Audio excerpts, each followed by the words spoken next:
This video podcast is brought to you in part by MasterCard. There are some things money can't buy. For everything else, there's MasterCard.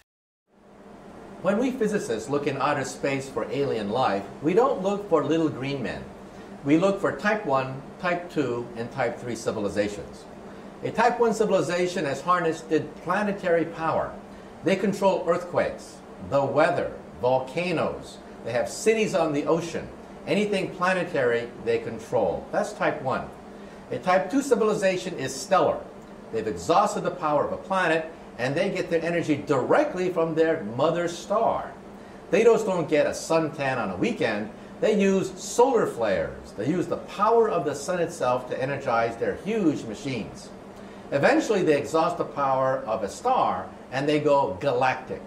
They harness the power of billions of stars within a galaxy. Now, for example, Buck Rogers would correspond to a Type 1 civilization, a planetary civilization. Star Trek and the Federation of Planets, who have colonized a few star systems, would correspond to a Type 2 system. And the Empire of Star Wars would correspond to a Type 3 civilization. Now, what are we on this scale? We are Type 0.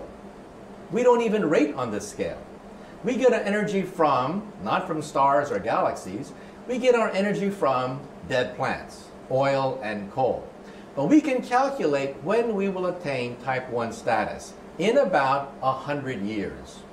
Now, every time I read the newspaper, I see evidence of this historic transition from Type 0 to Type 1. And I am privileged to be alive in the most important era in the history of the human race, the transition from Type 0 to Type 1.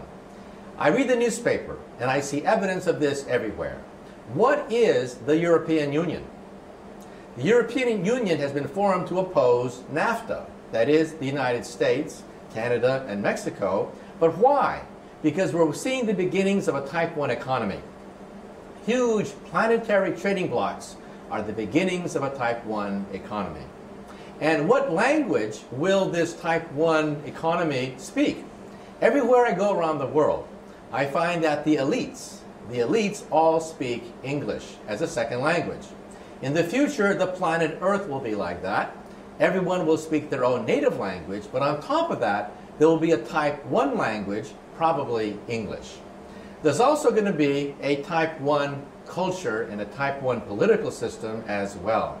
You can go anywhere on the planet Earth and show people pictures of two individuals that are instantly recognizable by any human, Madonna and Arnold Schwarzenegger.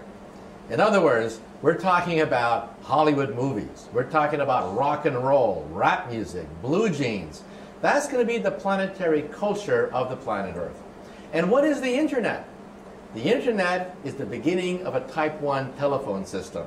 That's all it is. And so this transition is perhaps the most important transition of all time. Some people don't want it. They fear this transition because this transition is to a planetary civilization tolerant of many cultures. These are the terrorists.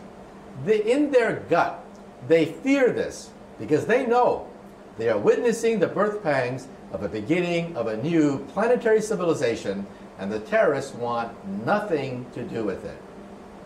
This transition is also the most important because it's not clear if we're going to make it. When we look at outer space, we see no evidence of Type 1, 2, or 3 anywhere. No evidence whatsoever. The mathematics say that there should be thousands of Type 1, 2, and 3 civilizations in the galaxy. We see no evidence of any whatsoever. And why is that? Because the transition from Type 0 to Type 1 is the most dangerous of all transitions. We may not make it. It's a race against time. On one hand, we have the forces of integration, the forces of tolerance, a multicultural fabric emerging before our eyes. On the other hand, we have weapons of mass destruction, germ warfare, nuclear warfare, also the rise of international terrorism. They are obstacles to reaching a Type 1 civilization. So in other words, perhaps they didn't make it in outer space. If one day we have starships and visit other star systems, perhaps we'll find planets whose atmospheres are irradiated or whose atmospheres are too hot to bear life because they did not make the transition from type 0 to type 1. Now, by the time you're type 2, you are immortal. Nothing known to science can destroy a type 2 civilization. Even a supernova cannot destroy a type 2 civilization. They'll either move their home planet or they'll simply stop the nuclear fires from exploding. And by the time a civilization becomes galactic, they may in fact have the ability to control the fate of the galaxy itself. By the way, if you're type 3, you will explore the galaxy not by sending Captain Kirk on an Enterprise hopping from star system to star system. That would take millions of years to explore the Milky Way galaxy. The way you do it is you would create a robot. Have the robot land on a moon. It would create a factory. It would make millions of copies of itself on this moon, which is quite stable, and send these to other moons. Then each of these would create another factory.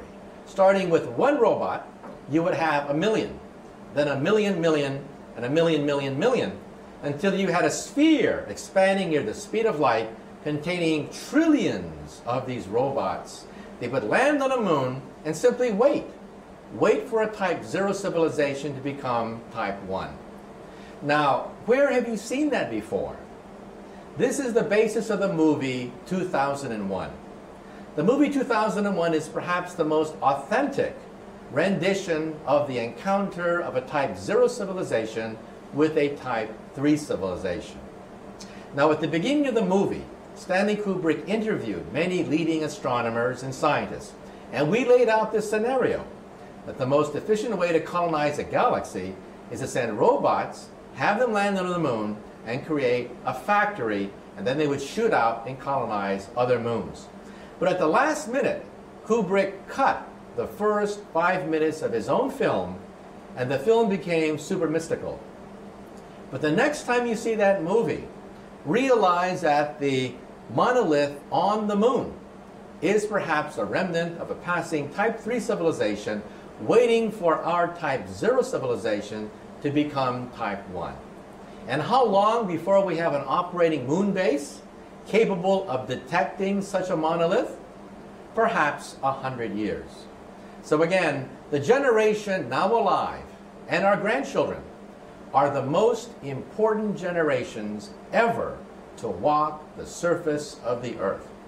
We are the generations that will determine whether we make the transition from type 0 to type 1 or we destroy ourselves because of our arrogance and our weapons.